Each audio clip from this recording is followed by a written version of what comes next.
Yo, what's good, people? Everyday Superpower signing in, where we talk body language, relationships, game, human dynamics, and everything in between. Two links in the description, as you know. One of them's the Catalogue of Body Language, a YouTube playlist where you learn how to read people's nonverbal communication, how to read their minds, basically. Second is the Patreon, where you're going to watch videos of dating footage with me on a regular basis.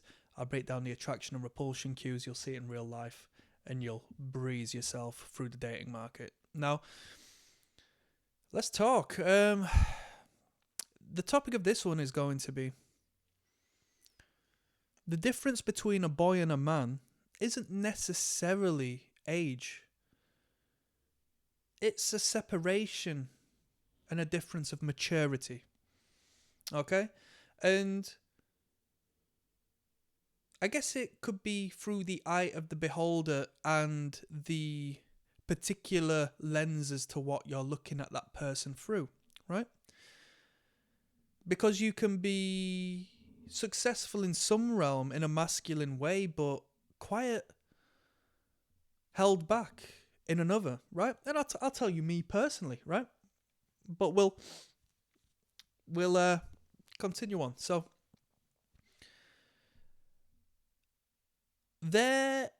we talk about attraction on this channel quite frequently, more than anything else, because I'm fascinated by the separation of man and woman, right?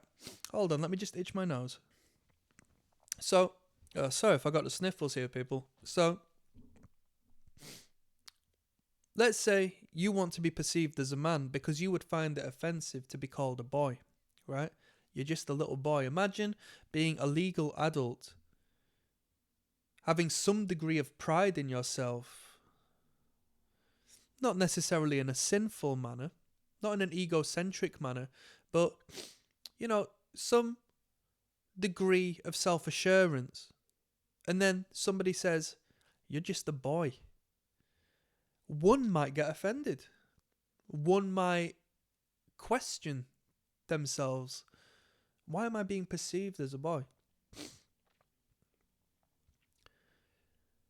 I like being called a man because I've spent a long time not being acknowledged as a man. And although it's symbolic of my progressive age, it is pleasing to hear a woman refer to me as a man. Because the same women don't call everyone men. Think about that. I will, for this sake, because why not? I will call men of legal age men, right? Males of the species as men, given that they are of legal adult age. There are men out there in their 20s, 30s, 40s, who are not perceived as men by women because of the characteristics they portray, because of the development and principle they have as males.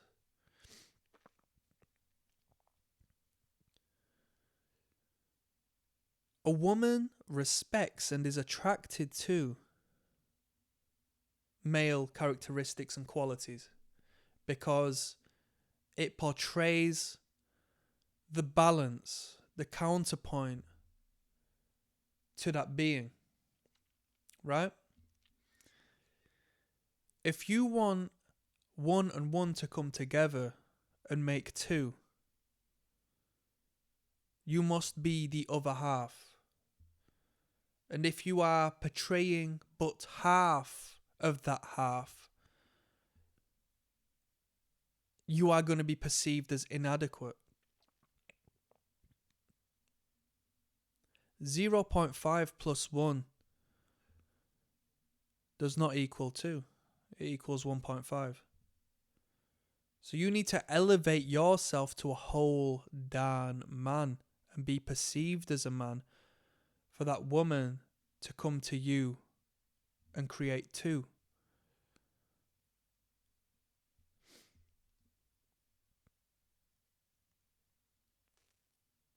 What does it mean to be a man? A lot of people haven't been told. A lot of people have been brought up by people who don't necessarily apply much weight into the idea of being a man or understanding the qualities and characteristics necessary in order to be a man. Not many people think about it. It should be a given, it's granted. Isn't it bizarre how it should be completely natural, but the world we live in isn't natural.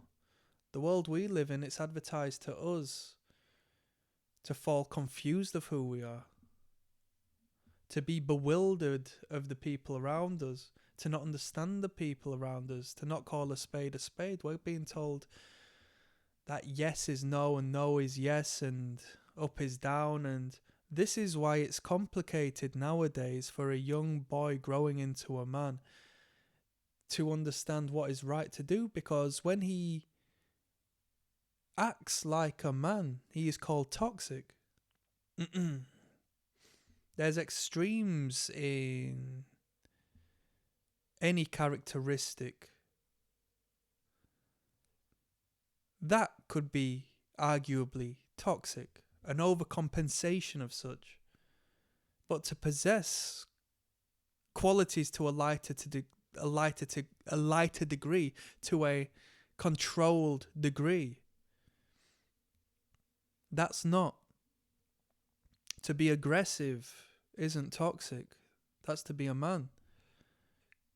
To be independent is not toxic. That's to be a man. To be fearless, to take risks, is not toxic. It's to be a man. To put everything you have, as long as no one is harmed, at risk, as long as it's yourself and your sake, to put it all at risk, to pursue what you believe in, even though your mother is worried about you and the people around you love you so much and just want to put you in this box and, smother you.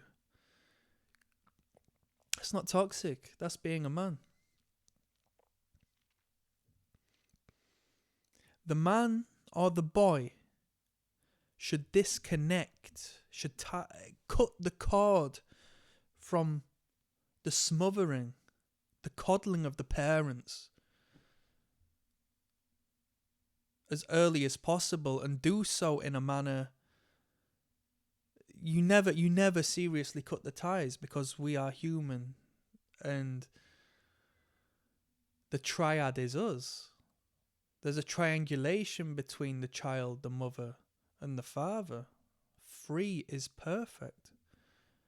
33 is the most powerful number in numerology. The man is 1, number 1, head of the household. The woman is 2, the child is 3. 1 and 2 equals 3. And the cycle continues and continues and continues. The triangle. That child must attempt to find independence. At least the man should find as much independence as possible, not by isolating themselves, but through hearing the mother's cries when she says, "Don't leave me. I don't want you to go. I don't want you to leave the house and pursue your dreams and life." And you must look back and say, although this hurts me, I need to find independence and grow as a man.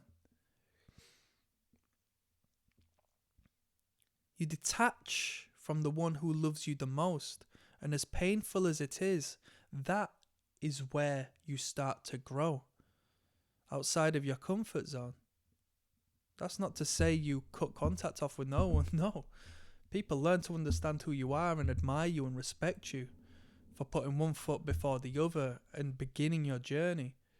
But the boy who doesn't do this, the boy who continues having his food cooked for him, the boy who continues staying at home and listening to his friends. Now this is nonsense, right?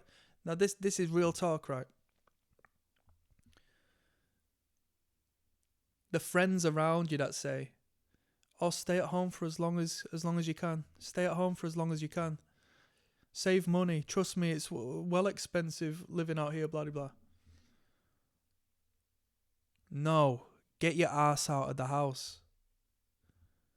Get yourself a cushy little studio. If you need to live in shared accommodation in a student area like I did, you have to do that. Because the lessons you learn are paramount to being a man. You can't be living with your parents in your mid-20s upwards thinking that these women are going to be attracted to you. No. Because what if they look at the next man who's self-sufficient, independent, cooks his own food, tidies his own place, cleans up after himself, showcases the quality of a father?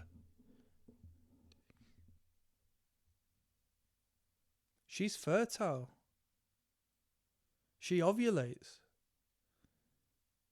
Her body is going to be magnetized by the grown man. They're both the same age, but he's a grown man and he's a boy. There's a difference. Shoot yourself in the foot and struggle. Because money comes and goes and it's material, and to worship that is to fall into their trap. Is it a necessity? Yes, most definitely. But to worship it and think, I need to save and no. No, you need to live a life. Because when this comes and goes, you're not getting it back. And you've got not much time. So take a risk. Oh, but what if it goes wrong? What's a characteristic of a man they tell you to ignore? Risk taking. Take a risk. High risk, high reward. I'm telling you, you will survive. This is the difference between boys and men. It's an air of maturity, and you can't mature without forcing yourself to do so.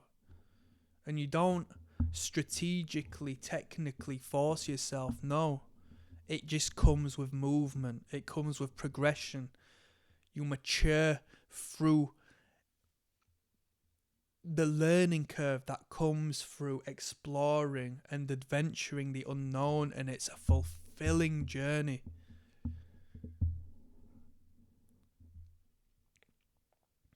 Build something. When you look at a construction site, what sex are they? They're all men. Yeah, you can talk about the odd, exception to the rule. Yeah? Ask them women on the building site who they were brought up around, a bunch of brothers, their father. Their mum's not sending them to a building site, trust me. It's masculine to build, it's masculine to create, it's masculine to go forth and make something out of nothing.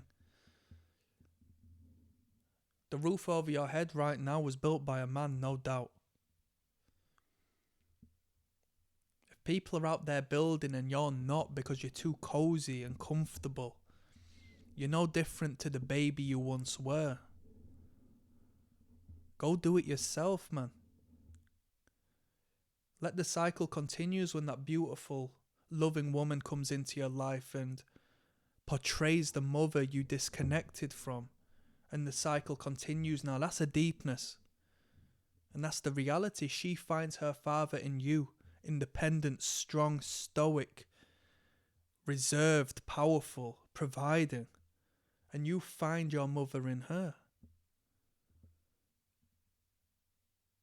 And then what was your mother and what was her dad come together and procreate and create a child, and the cycle continues. Hypothetically, if I had a child, the moment that child is old enough to leave, that child is going.